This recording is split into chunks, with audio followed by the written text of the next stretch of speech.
जालिम ने कहा था वो कह रहे हैं मोहब्बत नहीं वतन से मुझे, सिखा रहे हैं मोहब्बत मशीन गन से मुझे।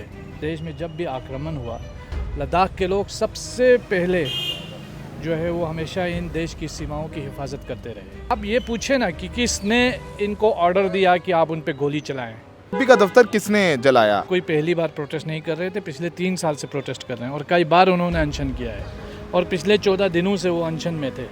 15वें दिन जो हंगामे हुए हैं। और ये आपको बताऊं कि इससे पहले जब वहाँ सीआरपीएफ का डिप्लॉयमेंट हुआ, ये तो सोनम वांगचुक को तो बेसलेस एलिगेशंस पे जो है वो गिरफ्तार किया गया है। हम उसको स्ट्रांगली कंडेम करते हैं। हम सोनम वांगचुक के साथ खड़े हैं। लद्दाख के अवाम अपने जायज़ मांगों, स्टेट हुड और 6 शेड्यूल की डिमांड को लेकर आइंदा भी पीसफुल तरीके से अपना मूवमेंट जारी रखेगा।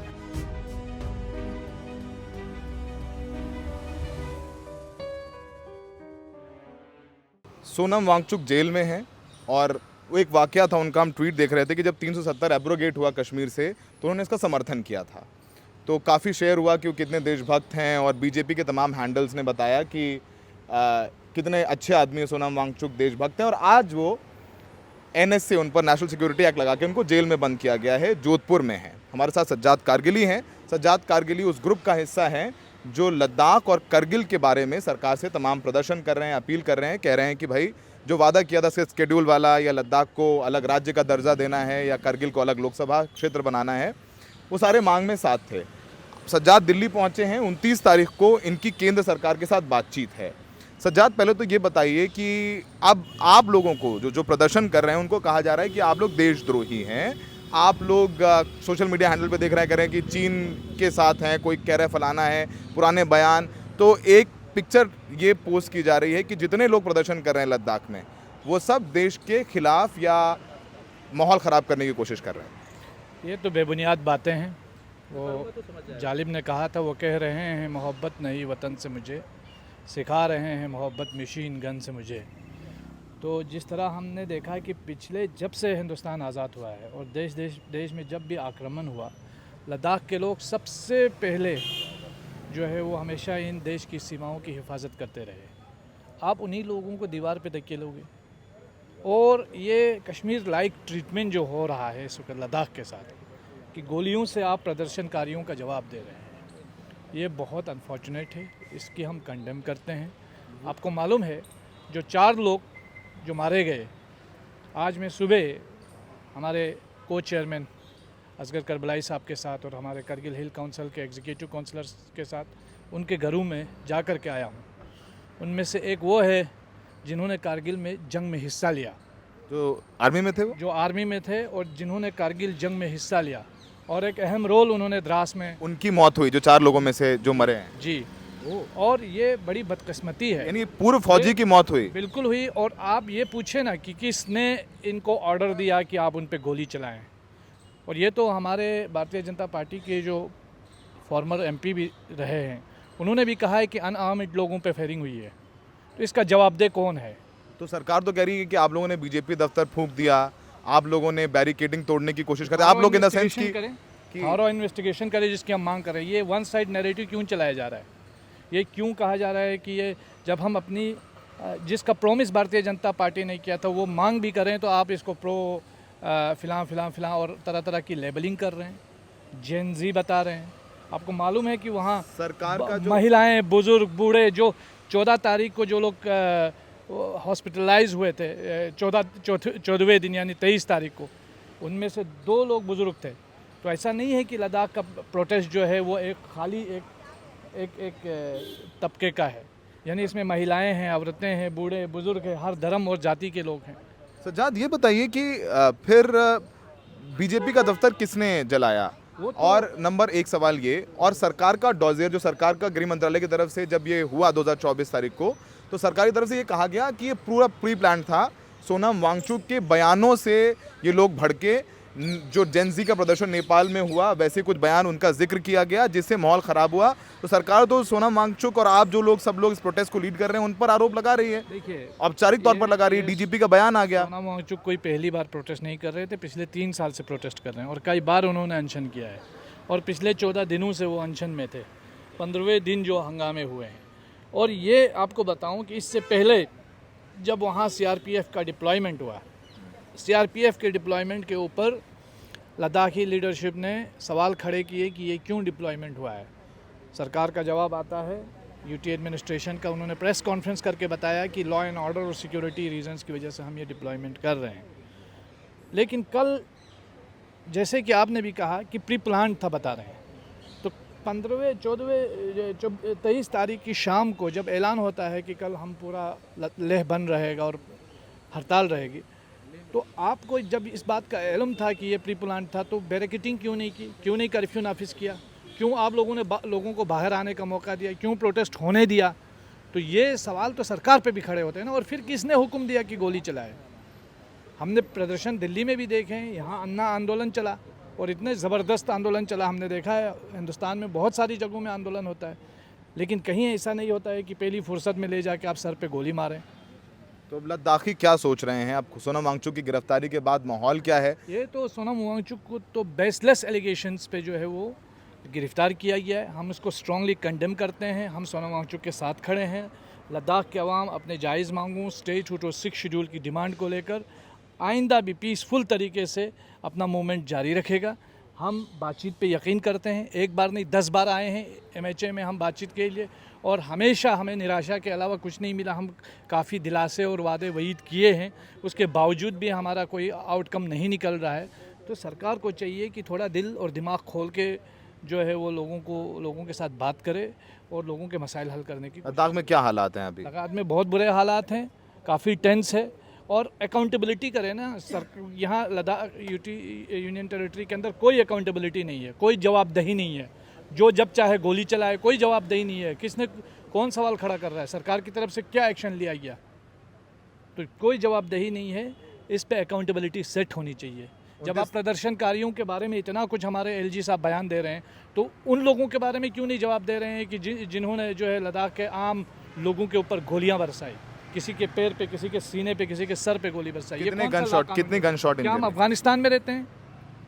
क्या हम अफगानिस्तान में रहते हैं? इस तरह ट्रीट किया जा रहा है जैसे चाइना के लोग जो है वो तिब्बत वालों को कैसा ट्रीटमेंट हो रहा है। ये ट्रीटमेंट हमारे साथ क्यों किया जा रहा है? हम इस एक लोकतांत्रिक देश में रहते हैं, हमारा एक कॉन्स्टिट्यूशन है जिसमें हमारे लिए कुछ जो है हुकूक दिए गए हैं। तो ये बहुत नाजायज़ चीज़ है, हम इसको कड़ी निंदा करते हैं। और ये जो यूएपीए एनएसए इन चीज़ों से हमें डराया नहीं जा सकता है। हम डरने वाले नहीं हैं, किसी भी कीमत पर हम ज़रकोब नहीं होंगे। हम लद्दाख के हुकूक के लिए, उनके जायज़ हुकूक के लिए पीसफुल तरीके से इस मुल्क के कानून के दायरे में रह के अपना संघर्ष जारी रखेंगे। बहुत बहुत शुक्रिया सज्जाद। तो सज्जाद कारगिली बता रहे थे कि किस तरीके से पीसफुल प्रोटेस्ट था जिसमें गोलियां चलाई गई। अब दोनों तरफ के अपने बयान हैं, बीजेपी दफ्तर फूका गया, हिंसा हुई, उसके बाद गोली चलाने के आदेश दिए, सब सारी बातें हो रही हैं। आप बता रहे हैं कि जिन 4 लोगों की मौत हुई गोली लगने से, उनमें से एक पूर्व सैनिक था जो करगिल वॉर में लड़ा था। तो बहुत सारी कहानियां हैं, परत दर परत निकलेंगे, लेकिन फ़िलहाल लद्दाख में इंटरनेट बंद है। सोनम वांगचुक जोधपुर जेल में हैं, कुछ उनके सहयोगी दिल्ली आए हैं। 29 तारीख को सरकार के साथ बातचीत है, उस बातचीत में क्या निकलेगा नहीं निकलेगा वो देखना होगा। लेकिन अब इस पूरे मामले को बढ़ता हुआ देख सरकार बातचीत का रास्ता निकाल रही है, बातचीत हो रही है। अब आगे कहाँ जाएगा नहीं पता। लेकिन जब 370 हटा था 2019 में, तब वादा किया गया था कि लद्दाख को पूर्ण राज्य का दर्जा मिलेगा। वो वादा पूरा नहीं हुआ। बीजेपी के मैनिफेस्टो में है, बयान है बीजेपी के नेताओं के, अमित शाह के, सब लोगों के, लेकिन वो सब कुछ पूरा नहीं हुआ। सोनम वांगचुक को आप जानते ही हैं, प्रदर्शन करते रहे, पहले भी प्रदर्शन किया है, आगे भी करते रहेंगे। पहले पैदल दिल्ली से दिल्ली भी आए थे कई महीनों चल करके। फ़िलहाल अब वो जेल में हैं, कब निकलेंगे नहीं निकलेंगे। उनकी गिरफ्तारी से लद्दाख में लोगों के सेंटिमेंट और भड़क गए, भले वहाँ सड़कों पर शांति हो। आइए सुनते हैं कि इस पूरे मामले में और क्या क्या रिएक्शंस आ रहे हैं। देखिए, कुछ इन्वेस्टिगेशन जो हम अभी तक आपको बता सकते हैं, कुछ ऑब्वियसली हम नहीं बता पाएंगे क्योंकि उसमें एक प्रोसेस चल रही है। जो सोनम वांगचुक का है, अगर आप देखें इनका प्रोफाइल और एक इनकी हिस्ट्री रही है, ये सारा कुछ आपको यूट्यूब में अवेलेबल होगा। जिस किस्म से इंस्टिगेशन वाली उन्होंने बातें की हैं, अरब स्प्रिंग की बात की है, या नेपाल या बांग्लादेश या श्रीलंका की जो इंस्टिगेट करने के लिए उनका एक अपना एजेंडा है। जहाँ तक आपकी फॉरेन फंडिंग की बात कर रहे हैं, उसके ऊपर ऑलरेडी प्रोसेस चल रही है। FCRA की वायलेशन का कितना वहाँ पे है।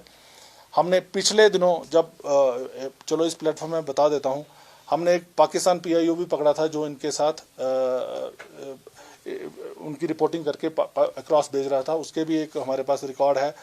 हमारे पास इनकी जो विजिट्स हैं, जैसे पाकिस्तान में डॉन की इवेंट इन्होंने वहाँ पे जाके किया, उसके बाद बांग्लादेश में, तो ये सारा एक बहुत बड़ा क्वेश्चन मार्क है इनके ऊपर। और इसके बीच में डिफरेंट एजेंसीज जो हैं जिनका ये काम है वो ऑलरेडी इसमें इन्वेस्टिगेशन कर रही हैं और उसमें एक्शन लेंगी। मैं इससे ज़्यादा इस पर और नहीं कह सकता। पर जिस दिन हमारे जो फर्स्ट डे जिस दिन इंजर्ड जो लोग जब शिफ्ट किए गए, उसमें 2 नेपाली जो हैं बुलेट इंजरीज है, 2 की शायद 3 जो है वो नेपाली नेशनल यहाँ पे हॉस्पिटल में एडमिट थे। उसके बाद में हमने कुछ और लोग जो किए, उसमें से उनकी वेरिफिकेशन के बाद शायद 3-4 और ऐसे तत्व निकले हैं। 3 तो कंफर्म्ड हैं जो कि नेपाल नेशनल थे और जो हॉस्पिटल में एडमिट रहे हैं। जी देखिए, हम कर्फ्यू के बारे में हमारी सबसे बड़ी चिंता है, इससे पहले हमारी मीटिंग हो चुकी है। हमारा मेन एम है कि शांति बहाली हो जाए और हम समझ सकते हैं लोगों की परेशानियां भी हैं और ऑलरेडी हमने इसमें डिसीजन ले लिया है। अभी कर्फ्यू 1 से लेकर 3 बजे तक जो हम स्टैगर्ड तरीके से खोलने वाले हैं, ओल्ड सिटी में अभी खुल जाएगा और जो चौक से नीचे वाला जो न्यू एरिया है उसमें हम 3:30 से 5:30 तक खोलेंगे। 2 गिरफ्तार किया गया। चलिए, अफसोस की बात है, लेकिन जिस तरह मरकज की हुकूमत कल से उनके पीछे पड़ी हुई थी, शायद ये लग ही रहा था कि इस तरह का वो करेंगे। लेकिन अब उन लोगों के साथ कुछ वादे हुए जिस तरह हमारे साथ हुए। अब समझ में नहीं आता मरकज की हुकूमत की क्या मजबूरी है कि वादे करने के बाद वो उन वादों से मुकर जाते हैं।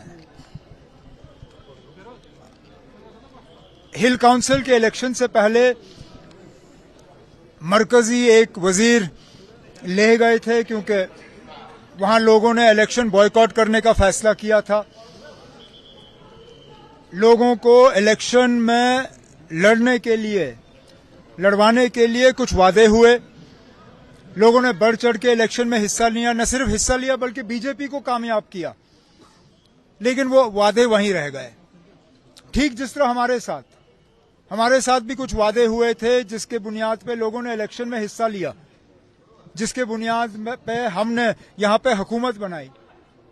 लेकिन अब समझ में नहीं आता क्या मजबूरी है मरकज की कि वादा करने के बाद वो उन वादों पे अमल नहीं करते। लेह, लद्दाख और कारगिल के लोग जो हमेशा चीनियों के खिलाफ, चीन की फौज के खिलाफ देश के लिए लड़े, मरने के लिए तैयार हैं, वो लद्दाख के लोग जब अपना हक मांग रहे थे तो पिछले 5 साल से उनको बेवकूफ बनाया गया।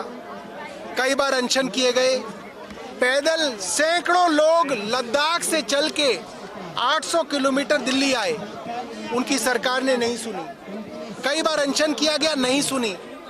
और अगर उसमें से कुछ लोगों ने हिंसा की तो आपने एनएसए लगा दिया।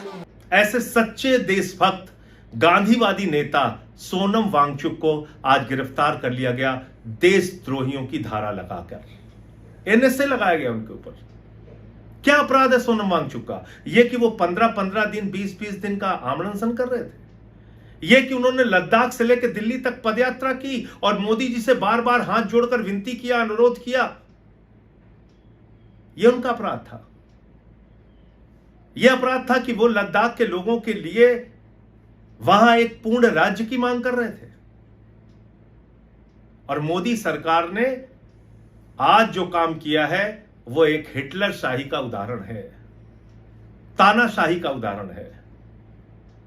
मैं मानता हूं लोगों के सब्र का बांध टूट गया, लंबे समय तक वो लोग आंदोलन करते रहे और फिर वो आंदोलन एक प्रकार से हिंसा के रास्ते पर चला गया। लेकिन हिंसा के रास्ते को बढ़ावा नहीं दिया सोनम वांगचुक ने। सबसे पहले बाहर निकल के आए, हाथ जोड़कर लोगों से अपील की, शांति की अपील। हिंसा हमारा रास्ता नहीं है उन्होंने कहा, और अपना आमरण अनशन तोड़ दिया। लोगों से अपील की, हमें शांति के रास्ते से अपना अधिकार पाना है। और ऐसे व्यक्ति को आप देशद्रोही कह रहे हैं। मोदी जी, ये गलती मत कीजिए। वो चीन की सीमा से लगा हुआ राज्य है, लगा हुआ क्षेत्र है, और लद्दाख के लोग सच्चे देशभक्त हैं। वो भारत माता के साथ खड़े हैं, भारत के साथ खड़े हैं। लेह, लद्दाख, कारगिल के लोगों ने हमेशा चीन की घुसपैठ का विरोध किया है। चीन के खिलाफ खुलकर बोले हैं, वो भारत की सेना के साथ खड़े रहे, भारत की सरकार के साथ खड़े रहे, भारत माता के साथ खड़े रहे, और आप ऐसे व्यक्ति को देशद्रोही कह रहे हैं, उनके ऊपर एनएसए लगा रहे हैं। बहुत ही अफसोस की बात है। हम सब लोग लद्दाख के लोगों के साथ हैं, सोनम वांगचुक के साथ हैं, उनकी मांगों के साथ हैं। जय हिंद।